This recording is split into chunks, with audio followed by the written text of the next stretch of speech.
The jris65 is a PCB gasket-mounted 65% custom mechanical keyboard.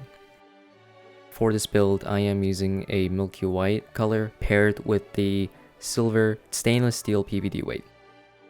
Also in the carrying case came an included USB Type-C connector, which is braided and coiled.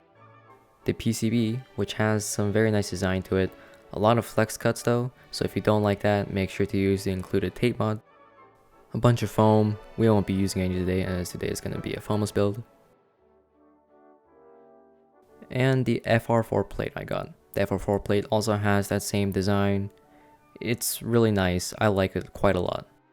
Also in the case came the silicone pad that filled up the battery compartment, gasket jackets, which we won't be using today, gasket socks, foot pads and stabilizer O-rings, and the Type-C daughter board. I'll be using TX stabilizers in this build looped with 205 grade 0.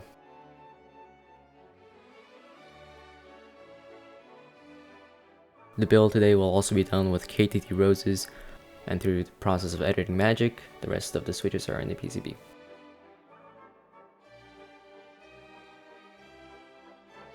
The case comes in a screwless design, meaning you don't see any screws on the bottom of the case. The only inconvenience with this is that you will have to pull out some keycaps in order to gain access to the screws and to switch out the foams or the plates or anything like that.